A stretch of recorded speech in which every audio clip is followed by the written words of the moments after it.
back to Mexico Relocation Guide. My name is Mariana, and today we're going to explore a dreamy little town nestled along the shore of a breathtaking crystal blue lagoon. Bienvenidos a Bacalar. This beautiful resort town is growing rapidly and attracting tourists, digital nomads, and retirees from all over the world. So we're going to try to give you a rich overview of the main factors such as weather, cost of living, medical services, transportation, the vibe of the town, and all you need to know if you're considering Bacalar as a new home. Now, Bacalar is located in the south region of the state of Quintana Roo in southeast Mexico. It's the second youngest municipality in the state, officially given the title in February 2011. The touristic part of the town sits on the shore of the world-famous Bacalar Lagoon, also known as the Seven-Colored Lagoon. The other part of town is currently expanding towards the jungle, where the land is being fractioned and sold. Now, it's about an hour's drive from Chetumal and a 4-hour drive from Cancun. Now, as you can probably imagine, the average elevation is 10 meters above sea level, so you're basically at sea level. You should expect tropical weather here. Most of the year, you'll experience a hot and humid climate. However, the town's location within the jungle, combined with the breeze, provide the lagoon a cooler and more temperate climate than other towns and cities in the same region. For example, the hottest month is May, which brings temperatures well above the 100-degree Fahrenheit mark, or 38 degrees Celsius, and an average low of 80 degrees Fahrenheit, or 27 degrees Celsius. So in the hottest month, it's pretty hot. Now, it starts raining around July, and then the hurricane season hits the Caribbean, and you'll experience heavy storms constantly between August through early November. The jungle somehow protects Bacalar, though. The damage is not as catastrophic as in other towns, but you can still experience big storms with strong winds that might make some trees fall and some flooding of the streets. Now, the hurricane season ends when the first cold front starts to hit the area in early November. This quote-unquote cool season lasts until February, when temperatures drop to an average of 85 degrees Fahrenheit, which is 30 degrees Celsius, and a low temperature of 67 degrees Fahrenheit, which is 20 degrees Celsius. Now, a lot of people in Bacalar kind of think this is very, very cool. Like, it's not usually a very temperate climate to them. To them, this is pretty much a cold weather season. So I recommend visiting during the time frame that you feel you will be most sensitive to. If you're very sensitive to hot weather, then I think you probably should visit around May. But if you're very sensitive to cold or cooler weather, then we think you should visit sometime in the winter.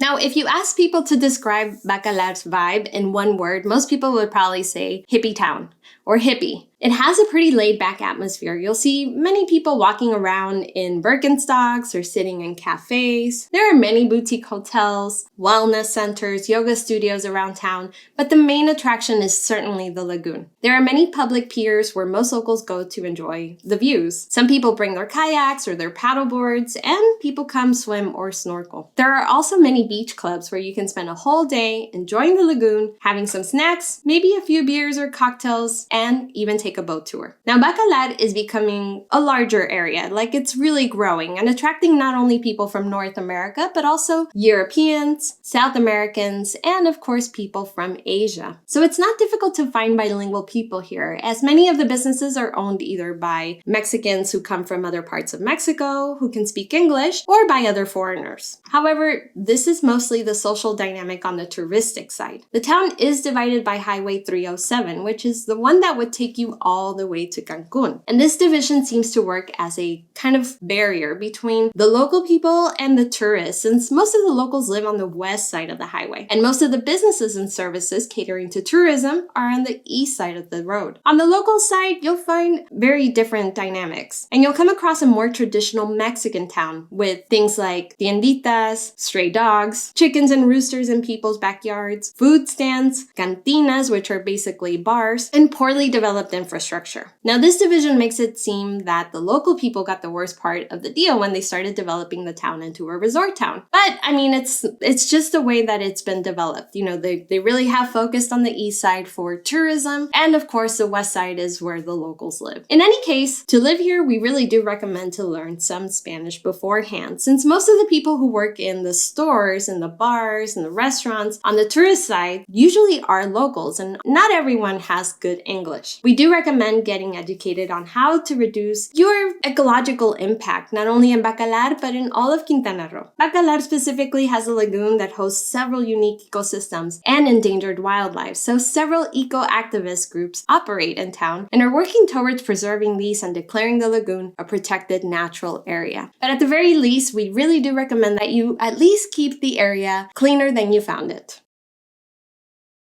So now that you've gotten an overview of the weather, the vibe, and just an idea of where Bacalar is located, you're probably wondering, what are the neighborhoods, or what does it look like for me to actually live here? And well, Bacalar is still a tiny town. And yes, there are divisions between neighborhoods, but since the town is still pretty much developing, these divisions really seem non-existent. I just explained that the town is divided by Highway 307. So for this video, we're going to stick to these concepts, as I feel that that's the best way to describe the housing division between Bacalar. It's not really by neighborhoods, but we'll basically describe it by either the east side or the west side. So let's start with the tourist side, as this would be more attractive, usually better supplied with amenities, but it is also more expensive, although better infrastructure and probably more beautiful. Now, finding a place to rent for long term is going to be tricky. You won't find too many options on the internet unless you're using Airbnb strictly, which a lot of people do, and it works out for them. But it does tend to become very expensive over time. So the other things we recommend are Facebook Marketplace. This is usually your best bet, and you'll be able to find, for example, 2-bedroom apartments for somewhere between 10,000 to 12,000 pesos, which is around 500 to 600 US dollars, depending on the exchange rate. Now, we couldn't find big houses or anything in these search engines or in these marketplaces. Most options we found were studio apartments or 2-bedroom, 1-bath apartments. Again, mostly because Bacalar is still small. It hasn't really been developed into this like mega resort place, and most people living here are fine with living in a smaller place. Now, the best way to find somewhere to live is what we recommend: to get an Airbnb for a few weeks to a month, and then get acquainted with the neighborhood or the areas that you really like and where you could really see yourself renting long term. Walk around and you will notice that there will be signs that say se renta or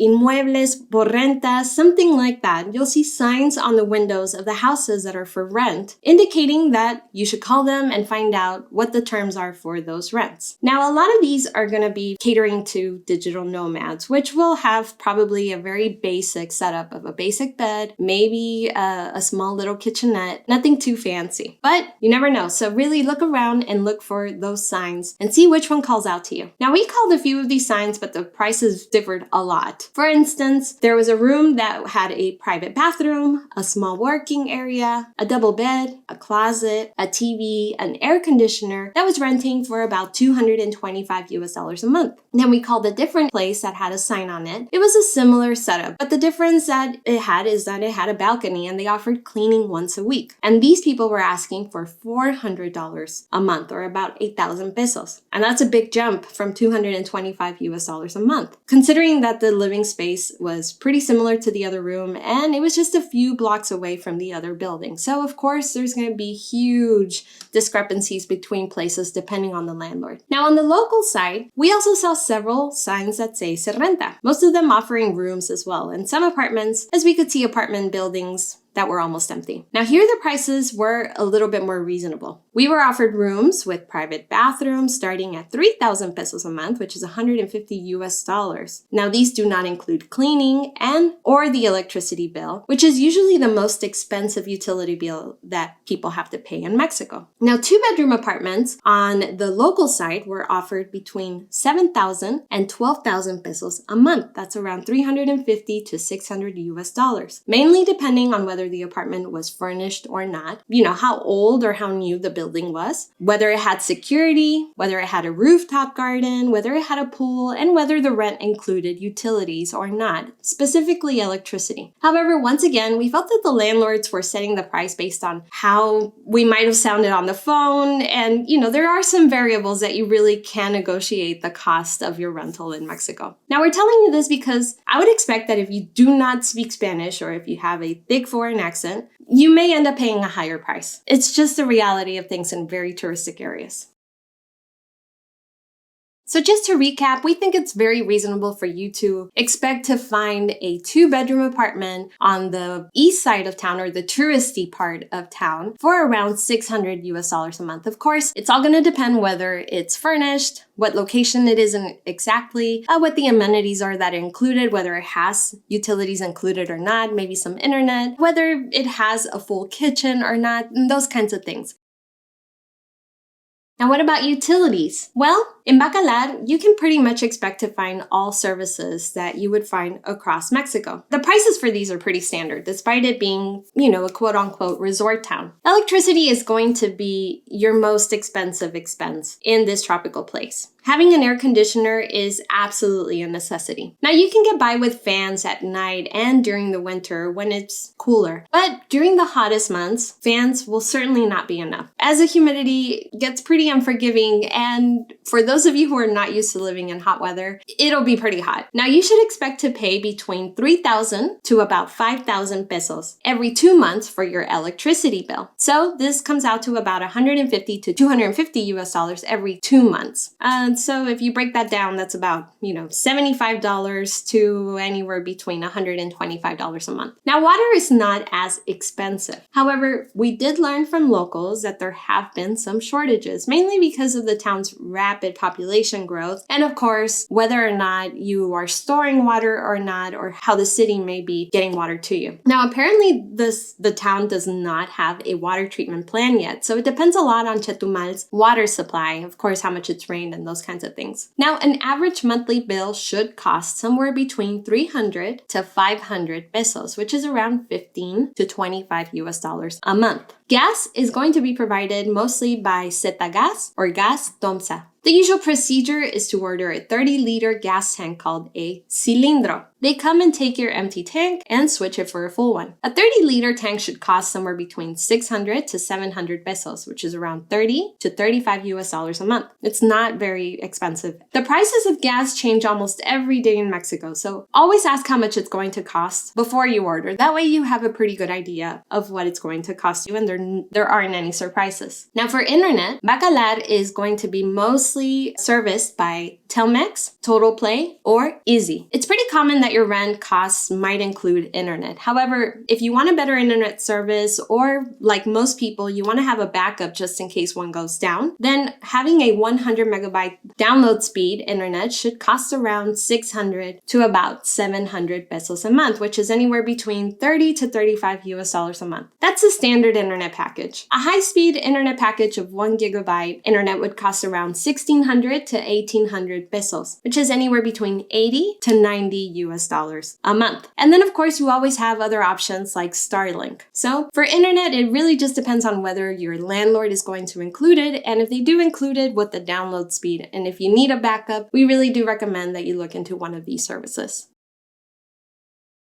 Now, before we go into shopping options, I really want to point out that we have a free Living in Mexico guide for anyone who's seriously considering moving to Mexico. Now, we know that moving to Mexico is not going to be easy, but we give you a lot of really good tips and insights that we have learned over the years by helping thousands of people move to Mexico the right way. That way, you start your research with the right foot. So, check out the first comment in the comments section and get your free guide to living in Mexico. Okay, now let's get into some shopping options.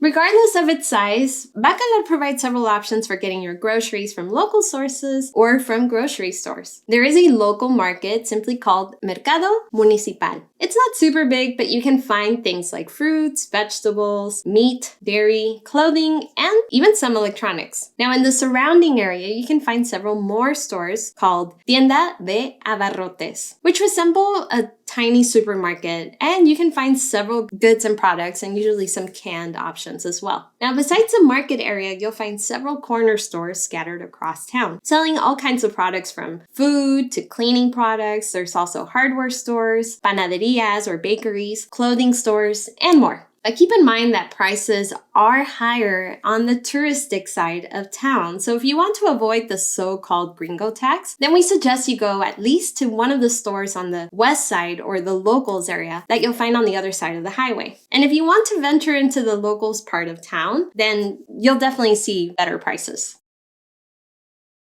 Now, because Bacalar has a pretty big international influence, it's brought a decent amount of organic stores into town. It's easier to find vegan and organic options in this little town than in Chetumal, which is actually the capital. Now, we sell several vegan restaurants which sell products such as honey, cheese, sourdough bread, self-care products, and more that are actually plant-based. Also, there are some boutiques and bazaars where you can find the same kind of products. And most of these stores are located, of course, you probably guessed it, on the touristic part of town. Now, what happens when you get sick? Well, luckily there are many pharmacies in Bacalar with on-site doctors ready to give you a quick checkup and prescription if needed. However, we also did learn from a lot of locals that there aren't any hospitals or medical centers with enough equipment and staff to really attend to severe issues or emergencies. In other words, the clinics and medical centers in Bacalar are good enough for small emergencies, and then they transfer you to a bigger hospital, either in Chetumal, Playa del Carmen, or in Cancun. There is one community hospital in town. There's a few medical centers and some other small clinics, but as I said, these are good enough to treat minor issues and provide routine procedures. For hospitalization or some more intense treatments, your nearest option is going to be Chetumal. However, Chetumal is also lacking a bit on medical services, so we really do recommend traveling to Cancun in case you need some special treatment or you want just a higher quality of medical treatment. Now, your only public transportation option in Bacalar are taxis, and luckily they are pretty inexpensive and plentiful. Now, a taxi ride around the town is going to cost you around 50 to 70 pesos. It's around $2.50 to about $3.50. These taxis are also available to hire for a full day, but you would have to talk directly to the driver and then negotiate the fare that you both agree on. It will depend on how many places you want to visit during the day, and then of course, depending on the driver. Most people walk everywhere or they ride bicycles. It's really a small town, and if you stay within your neighborhood or in the touristic area, you really shouldn't need to walk more than 10 minutes to get to any one destination. Just be mindful, of course, of the tropical weather. It can get very hot and humid during the day in the hottest months, so if you run errands, it's better to do it before noon or really after the sun goes down. Now, there is no airport in Bacalar, but there is a bus station, so the best way to get here is to fly to one of the 3 airports in Quintana Roo and then take a bus to Bacalar. There is the internationally known airport of Cancun, which is about 4 hours away. Tulum has a new airport, which is about 2.5 hours away. And you also have the Chetumal airport, which is about a 1-hour drive from Bacalar. Whichever the case may be, after you land, you can take an ADO or ADO bus to Bacalar.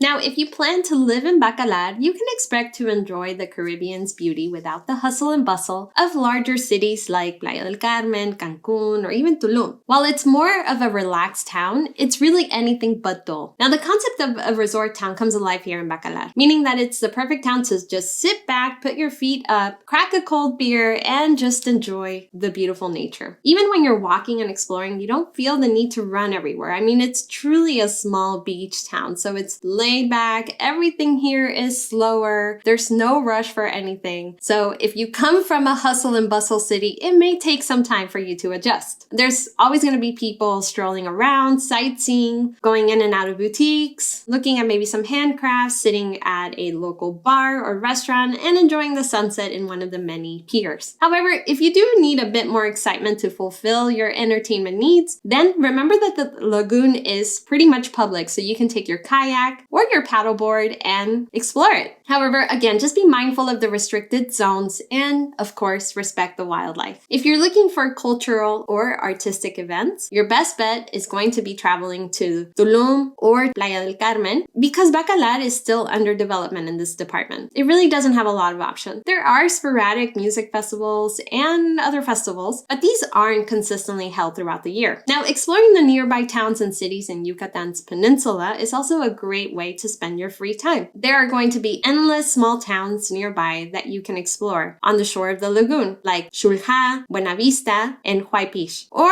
you can go to beautiful towns like Mahahual, Akumal, Xpuja, or Puerto Morelos. You can also visit the many water and theme parks in the north part of the state, such as Xcaret, Xel-Há, Census, and Explore. You can also look for colonial towns with history, art, and culture, such as Valladolid, Mérida, and Itzamal. Now, Quintana Roo is a great place to be, and it's never dull. I mean, first of all, you have the beautiful Caribbean and nature, beaches for miles and endless days. It's a perfect blend of laid-back towns and many natural wonders to see, and lots of activities for people of all ages and backgrounds. But if you do need to travel to the rest of the country to explore it, this is really where we think that having a car might be your best option. If you don't have a car, then taking a bus to the major international airport of Cancun is going to be your best option for you to be able to take flights everywhere else within Mexico, since Cancun is very well connected to the rest of the country.